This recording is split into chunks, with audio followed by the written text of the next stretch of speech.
Hello ladies and gentlemen, my name is Dietrich and this is a 2006 Lexus GX470 with 268,000 miles on it, and it's stock. It hasn't been converted to an overland vehicle or an off-roader or anything like that.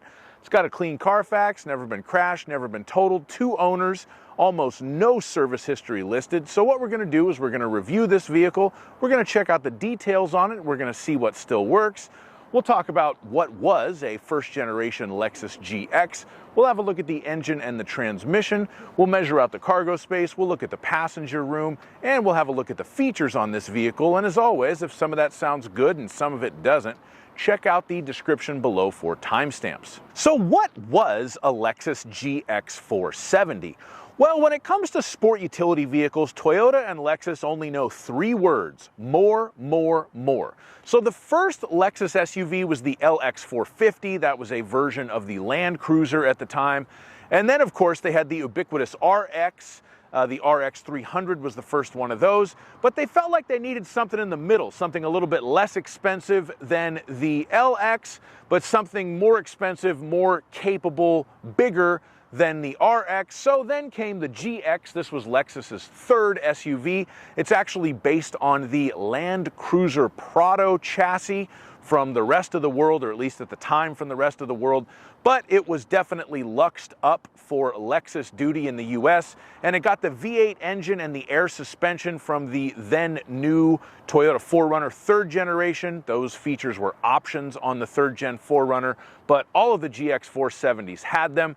So that was basically it. Take a Land Cruiser Prado, put in some extra leather and wood and nicer plastics, put in the best engine and suspension option from a new 4Runner, and that gives us the GX. Lexus still makes the GX to this day. It's now in its 3rd generation. It's still based on the Land Cruiser Prado platform, but of course, same thing, gussied up for American duty. And it's also now available in Japan and Australia for the first time on the 3rd generation. And you can buy a Land Cruiser Prado here in the US, but they left the Prado off to save you some money. It's just called Land Cruiser now. So that's the story of the GX. But my favorite GX is still this original one. I just love these things. Now we're going to take a look under the hood, talk about the engine and transmission in this GX470. And of course, being a GX470, it is a 4.7 liter V8. That's not the case anymore. The number on the back of the GX does not correspond to engine displacement, and that's something that makes me sad, but with this one it does.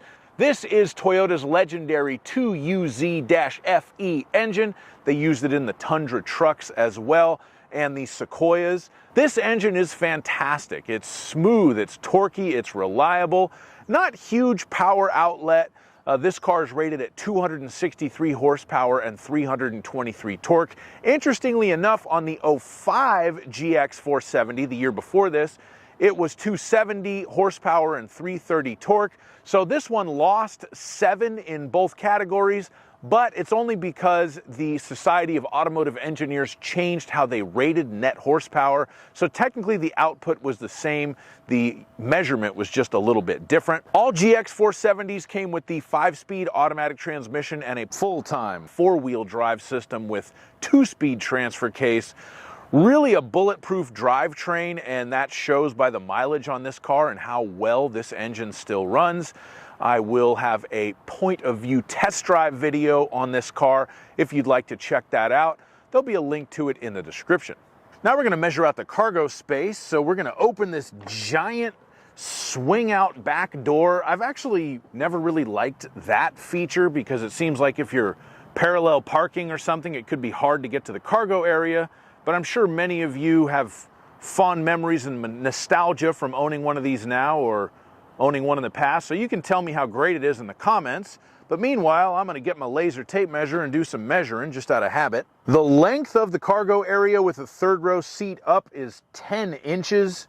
It's basically non-existent. The width of the rear cargo area, 4 feet and 4 inches. And in here, let's see what we've got. Oh, we have a jack and some tools, it looks like, to change the spare tire. Okay, now the 3rd row seats, you could completely remove if you want to. Under here, if you pull that, you release the side of them, and then you can release the bottom of them. I'm honestly not going to go through all that for this review, but we will have to get them out of the way. So I'm going to push here to fold it flat, and then we pull this hook to release it. And then once it's up, we use this to try to clamp on. Probably be better if I had more hands. I wish I had full hands. The milk's gone bad, Murphy. So now those are up and out of the way, and we can continue our measurements. The length of the rear cargo area with the third row seats folded up, 3 feet and 1 inch. The height of the interior of the rear cargo area, 3 feet and 6 inches, which is pretty tall. So with the seats folded down, we see the drawback of the body-on-frame design. It just gives them less flexibility with what they can do with the cargo area. So you have two different ways to fold the seats down.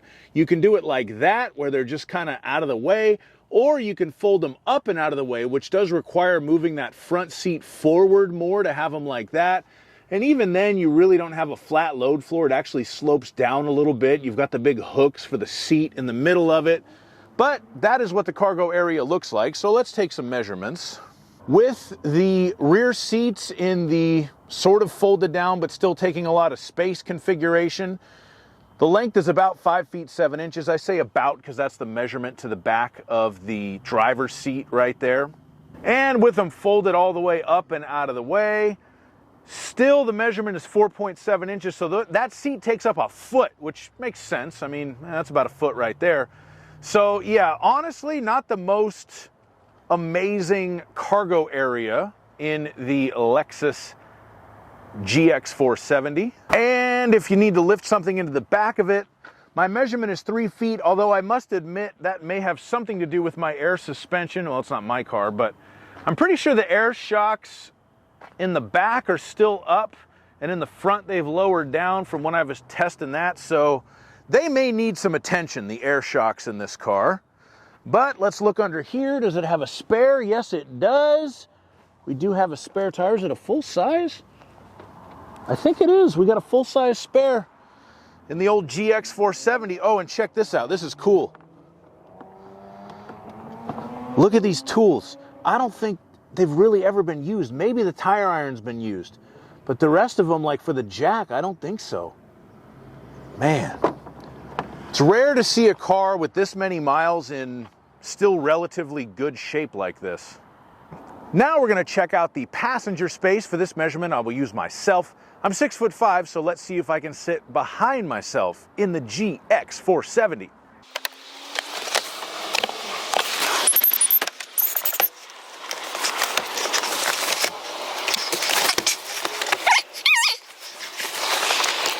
Okay, so as we can see, I do fit in this car, which is not necessarily a foregone conclusion. The body-on-frame cars of yesteryear didn't always have the best room, but I do fit in the front, knees barely not touching, head not touching, and in the back, you can see I reclined this seat. You can sit bolt upright if you want to as well, but I do have plenty of room in the back.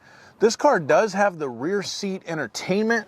I have no idea if it works. Let's see. I have a remote. This appears to be an aftermarket remote. Whatever. I don't know if it works. I don't really care. We'll put that in the maybe pile. We do have rear air back here. Let's see. But it's only air conditioning, rear cool.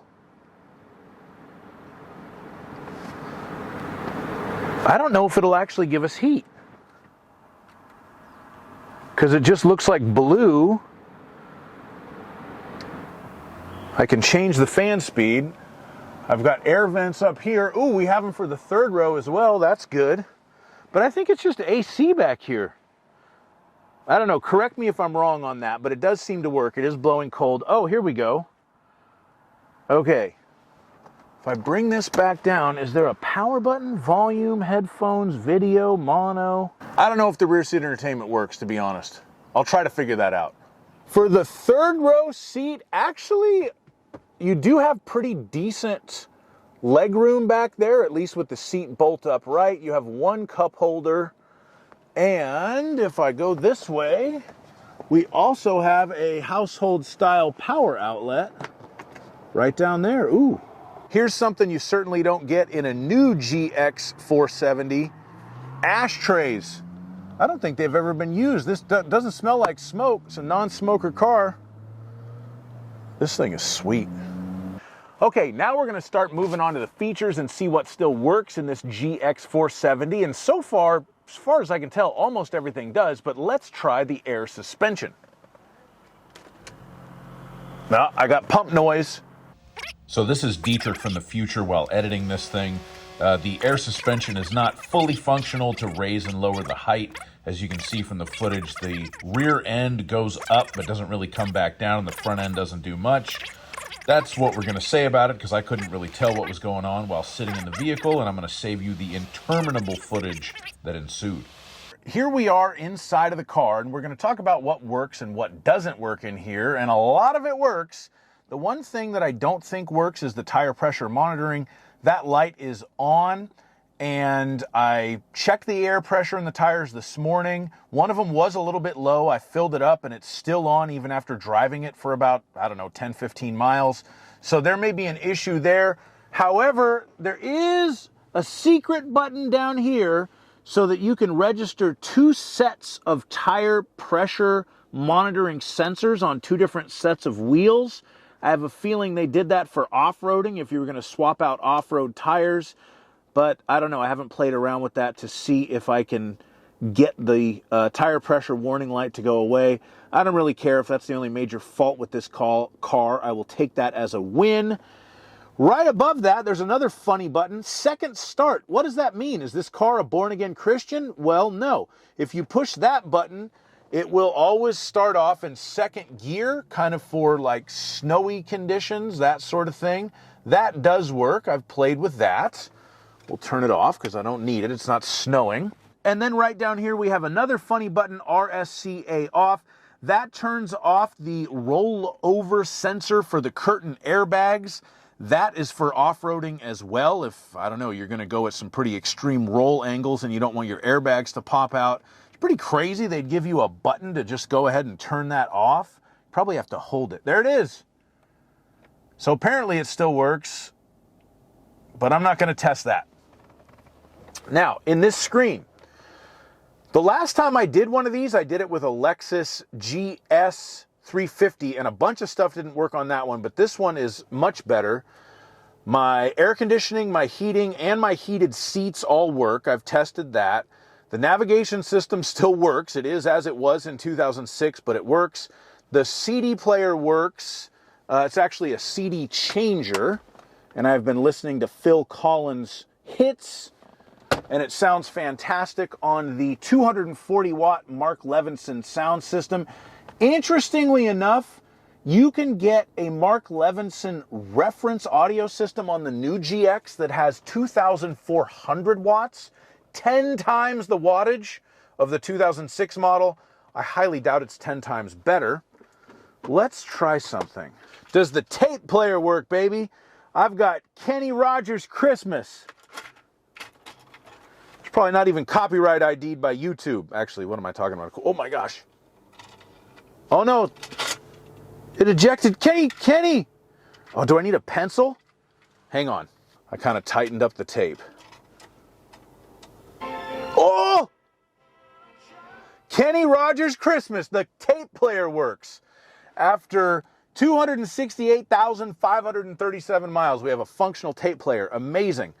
So the heated seats work. I haven't tried the center differential locks. I haven't taken it off-road.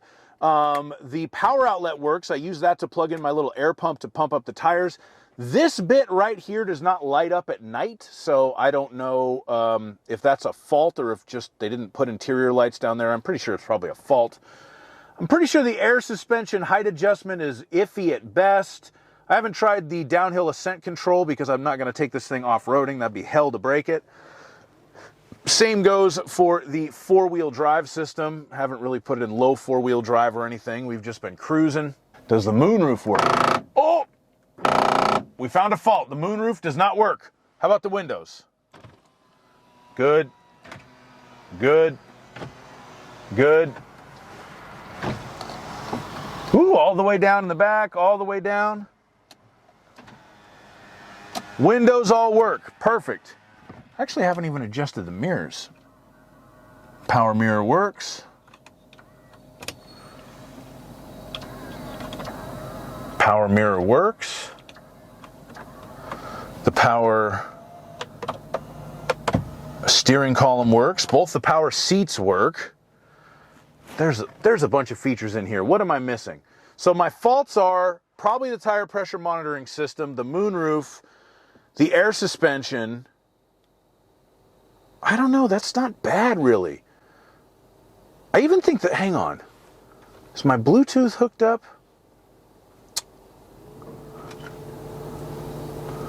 If I go information menu, this is a little bit wonky navigating through all of this stuff.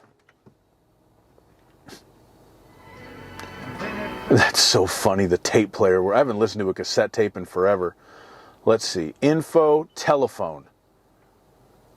Okay, my phone I think is hooked up. So the Bluetooth works is what we've had determined. This car is amazing. Oh, the auto dimming mirror works too. And the compass, I am pointed southbound. The compass works. This is the best car in the country. Thank you so much for watching my video on this GX470. This has really been a lot of fun to check this car out, spend some time with it, drive it around for the last day.